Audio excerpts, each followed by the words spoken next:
100 ஆண்டுகளுக்கு முன்பு கோட்டயம் மாவட்டம் வைக்கம் மகாதேவர் கோவில் இருந்த தெருவில் உழைக்கும் அடித்தட்டு மக்கள் நடக்க அனுமதி கிடையாது. கோவிலை தாண்டி செல்ல வேண்டும் என்றால் 2-3 ஃபர்லாங் தூரம் சுற்றித்தான் செல்ல வேண்டும். மாதவன் என்னும் வழக்கறிஞர் வழக்காடுவதற்காக நீதிமன்றத்துக்கு சென்று கொண்டிருந்தார். நீதிமன்றம் அரண்மனைக்குள் இருந்தது. ராஜாவின் பிறந்த நாள் என்பதால் அரண்மனையில் பந்தல் போட்டு வைத்திருந்தார்கள். நீதிமன்றமும் பந்தலுக்குள் அகப்பட்டுக் கொண்டது. யாருக்கும் எதற்கும் அசைந்து கொடுக்காத விஷ விருட்சங்களாக வளர்ந்து நின்ற சாதியும் மதமும் மாதவனுக்கு அனுமதியை மறுத்தது. நீதியை நெருங்குவதை தீண்டாமை தடுத்து நின்றது. மாதவன் விடவில்லை. அண்ணல் காந்தியடிகளின் ஆலோசனையில் தலைவர்கள் காங்கிரஸ் கட்சியுடன் 1924ஆம் வருடம் மார்ச் 30 அன்று தெருவுக்குள் நுழையும் சத்தியாகிரக போராட்டத்தை தொடங்கினார்கள். உயர் சாதியினரும் விடவில்லை. வைக்கம் போராட்டத்திற்கு எதிரான இயக்கத்தை உருவாக்கினர். காவலர்கள் போட்டிருந்த தடுப்பை கூட நெருங்க விடாமல் போராட்டக்காரர்களை தடுத்தார்கள், மிரட்டினார்கள். கண்ணிருந்தால் தானே பாதை தெரியும் என சுண்ணாம்பு நீரை கண்ணில் வீசி பார்வையை பறித்தார்கள். போராட்டம் தளராமல் தொடர அரசனுக்கு மூக்கு வியர்த்தது. T K. Madhavan, Kesava Menon, George Joseph என 19 தலைவர்களையும் கைது செய்தார். போராட்டத்தை வழிநடத்த தலைமை இல்லை. சிறையில் அடைப்பட்ட தலைவர்களுக்கும் வேறு வழியில்லை. காங்கிரஸ் கமிட்டிக்கு கடிதம் எழுதினார்கள். நீங்கள் வந்து போராட்டத்திற்கு உயிரூட்ட வேண்டும், இல்லையென்றால் அரசரிடம் மன்னிப்பு கேட்டு போராட்டத்தை கைவிட வேண்டிய நிலைக்கு தள்ளப்படுவோம் என்றது கடிதம். போராட்டத்தை தாங்கி பிடிக்க இரும்பு கரமே வந்தது.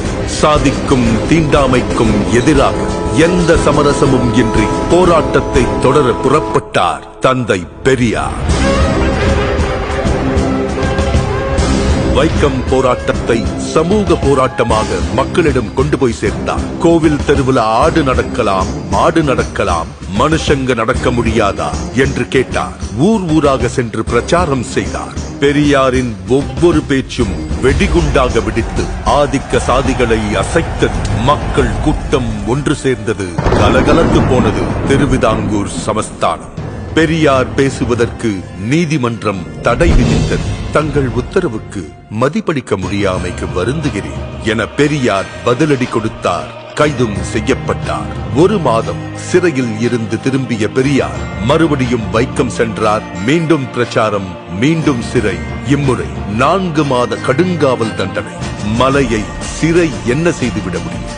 இந்த நேரத்தில் திருவிதாங்கூர் ராஜா சர் ராமவர்மா திடீரென காலமானார். சிறையில் இருந்தவர்கள் விடுதலை செய்யப்பட்டனர். வெளியே வந்த பெரியார் மீண்டும் போராடினார். பெரியார் தலைமையிலான போராட்டத்திற்கு பலன் கிடைத்தது. திருவிதாங்கூர் ராணி பேச்சுவார்த்தைக்கு முன்வந்தார். அண்ணல் காந்தியடிகளை பேச்சுவார்த்தைக்கு அழைத்தார்கள். பேச்சுவார்த்தைக்கு வந்த காந்தியடிகளிடம் தெருவில் நடக்கக்கூட அனுமதி வழங்குகிறோம், அதற்கடுத்து ராமசாமி கோவிலுக்குள்ளும் நுழைய வேண்டும் என போராடினால் என்ன செய்வது என்று ராணி கேட்க காந்தியடிகள் பெரியாரிடம் பேசினார். பெரியார் தனது நிலைப்பாட்டை விட்டுக் கொடுக்கவில்லை. பாதையை திறந்து விடட்டும், அதற்காக கோவிலுக்குள் நுழைய போராட மாட்டோம் என உத்தரவாதம் கொடுக்க முடியாது. வேண்டுமென்றால் இப்போதைக்கு அதற்காக போராட மாட்டோம் என சொல்லுங்கள் என்றார் பெரியார்.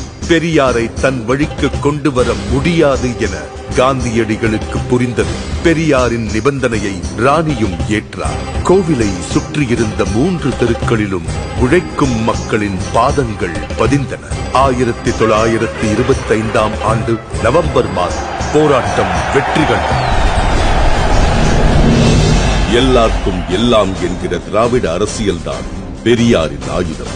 அதை அவர் முதலாக சுழற்றி வீசிய இடம்தான் வைக்கம். வைக்கத்தில் உள்ள அந்த தெருதான் இன்று கேரள சமத்துவத்தின் முகவரியாகவும் தமிழ்நாட்டு சமூக நீதியின் அடையாளமாகவும் புதிய இந்தியாவுக்கான ஒளியாகவும் இருக்கிறது. இம்மாபெரும் போராட்டத்தின் தொடர்ச்சியாக பொது உடைமையும் சமூக நீதியும் சமத்துவமும் தழைத்தோங்கும் ஆட்சியை அளித்து வருகிறார் கேரள முதல்வர் உயர்திரு பினராயி விஜயன் அவர்கள்.